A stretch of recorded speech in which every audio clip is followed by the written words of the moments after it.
Hello दोस्तों, कैसे हैं आप सब लोग। आशा करती हूँ अच्छे होंगे। हमारी आज की कहानी का नाम है अफसोस।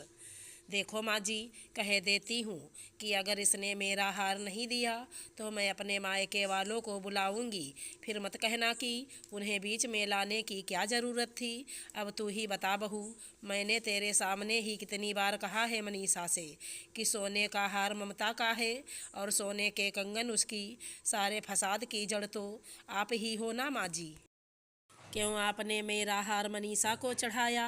आपने क्या सबको ममता जैसी समझा है? सबर कर, मैं राजेश से बात करूंगी। अरे घर परिवार में तो ऐसे ही एक दूसरे की चीज़ चढ़ा ही देते हैं। दोनों परिवारों की इज्जत का मामला होता है। पर इसका ये मतलब तो नहीं कि मैं कुछ ना जानती माँ जी। इससे तो पहले ही आई मैं इस घर में, और दोनों चीज़ पहले मुझे ही मिली थी। पर मैंने तो कभी किसी चीज़ पे हक ना जताया। हमें तो यही सिखाया कि घर के बड़े जैसा कहेंगे वैसा करना।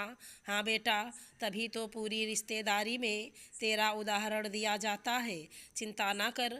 अरे तब तो इस राजेश को ब्याह की इतनी जल्दी पड़ी थी कि मेरी कही हर बात को हाँ हाँ कहता गया।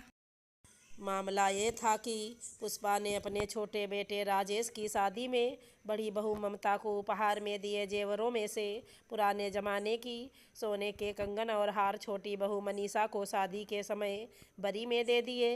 अब शादी के शुरुआती दिनों के बाद जब मनीषा दूसरे शहर में नौकरी करने वाले पति के साथ जाने लगी तो उसने अपने सारे जेवर भी अपने साथ रख लिए। ऐसा करते देख सास ने कहा, बहू, परदेश में सारे जेवर ले जाने की क्या ज़रूरत है। दो चार जोड़ी हल्के फुल्के ले जाओ, बाकी लाकर में रख देंगे। माँ जी, मुझे गहने पहनने का बहुत शौक़ है और अब नहीं पहनूंगी तो फिर कहाँ पहना जाता है। ठीक है, जैसी तुम्हारी मर्जी। तेरे गहने हैं, तुम्हें ही ध्यान रखना है। पर बेटा, ये हार मत लेकर जाना। क्यों? हार और कंगन ही तो एंटीक पीस है। बाकी चीज़ें तो सबके पास होती हैं। फिर माँ जी, मैं बच्ची थोड़े ही हूँ, अपनी चीज़ों का ध्यान रखूँगी। आप बेफिक्र रहें। अब तुमसे क्या पर्दा। दरअसल हार ममता का है और कंगन तुम्हारी। बेटा, तुम्हें तो राजेश ने बता ही दिया होगा कि कारोबार में घाटे के चलते अभी शादी का इंतजाम नहीं था। पर तुम्हारे पिताजी इसी महीने ब्याह करना चाहते थे तो। हाँ, पर हार तो आपने बरी में उपहार के रूप में दिया है और ये तो पुराने ज़माने का है, अभी तो नहीं बनवाया। बाकी एक ही सेट है। बहू, मैं ये समझाना चाहती हूँ कि कई बार लोग समाज को दिखाने के लिए एक आध चीज़ सभी बहुओं के लिए। ना माँ जी, मैं अपनी चढ़ाई चीज़ों को नहीं दूंगी। ना देते। मैंने तो नहीं कहा था। इतना कहकर मनीषा तो अपने कमरे में चली गई। पर ममता के कान खड़े हो गए, क्योंकि जिस अंदाज में नई नवेली मनीषा ने सास के सामने चटर पटर की थी, उसे देखकर ममता मन ही मन डर गई कि खालिस सोने का हार उसके हाथ से निकल गया और पहली बार उसने भी सास के सामने मुंह खोल दिया। पुष्पा ने मौका पाते ही राजेश से कहा, देख राजेश, मेरे लिए दोनों बहुएं एक जैसी हैं और बुजुर्गों की दो चीज़ें ही तो मेरे पास थी। रमेश के ब्याह के समय मैंने तुम दोनों के सामने कह दिया था कि अभी तो ममता की बरी में कंगन और हार दोनों दे रही हूँ, पर बाद में कंगन छोटी बहू के पास रहेंगी। कहा था या नहीं? अब मनीषा को समझाओ। माँ, उपहार में दी चीज़ वापस लोगी क्या? वाह बेटा, उस दिन तो कह रहा था माँ, कौन पहनता है आजकल जेवर। एक दिन का दिखावा होता है। भाभी के गहने चढ़ा दो, कुछ नया बनवाने की ज़रूरत नहीं। राजेश और मनीषा का रुख देखकर ममता के पति रमेश ने ही कहा, ममता, मैं तुम्हारे हाथ जोड़ता हूँ, बात को मत बढ़ाओ, कारोबार को थोड़ा संभल जाने दो। ऐसे दो हार बनवा दूंगा। सास ससुर और पति की लाचारी को देखकर ममता ने मन मार लिया। पर उसने उस दिन के बाद ना तो मनीषा से बात की और ना ही राजेश से। बरसों बरस बीत गए। जब तक सास ससुर रहे, ममता ने देवर देवरानी के आने पर कोई रोक टोक नहीं की। पर उन दोनों के देहांत के बाद साफ कह दिया कि हमारा और तुम्हारा रिश्ता माँ जी और बाबूजी के कारण ही था।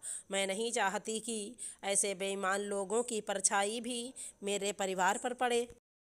तुम अपने घर खुश रहो और हम अपने। मकान और दुकान में हिस्से के पैसे तुम ले ही चुके हो। इस तरह दोनों सगे भाई एक दूसरे के लिए अजनबी बन गए। दोनों भाइयों के बच्चों को केवल इतना पता था कि किसी बड़ी लड़ाई के कारण परिवार में इतनी कड़वाहट आ गई है कि जो चाह कर भी नहीं मिट सकती। यहाँ तक कि रिश्तेदार भी एक का जिक्र दूसरे भाई के सामने नहीं करते थे। समय बीतता गया और देखते ही देखते बच्चे ब्याहने लायक हो गए। आज ममता की बेटी का विवाह था। खूब चहल पहल थी। बस रमेश को भाई की कमी खल रही थी। कैसा भी था, भाई था, पर ममता को किस मुँह से कहे, क्योंकि वक्त ने तो उसे वादा पूरा करने का भी अवसर नहीं दिया था। बेचारा कई बार कहता, माफ़ करना ममता, तुम्हारे लिए हार बनवा ही नहीं पाया, शायद तुम्हारा कर्जदार ही मर जाऊंगा।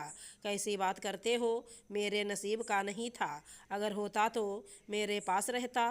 बेटी विदा होकर चली गई।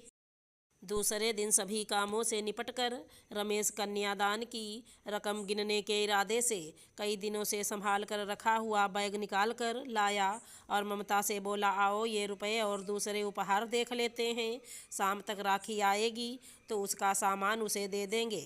कॉपी में लिखे रुपयों से मिलान करने के बाद सारे मिले उपहारों को देखा और कापी बंद करने के इरादे से जैसे ही उठाई कि नए पन्ने पर नजर गई, जहां पाजेब, अंगूठी और हार लिखा था। हार किसने दिया? दोनों के मन में अपने हार की याद ताज़ा हो गई।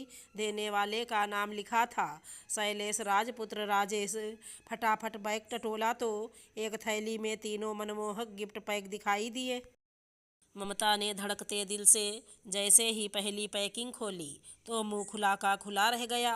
ये तो मेरा हार है। कैसे? रमेश ने तुरंत कन्यादान की जिम्मेदारी संभालने वाले अपनी बुआ के बेटे को फ़ोन मिलाया।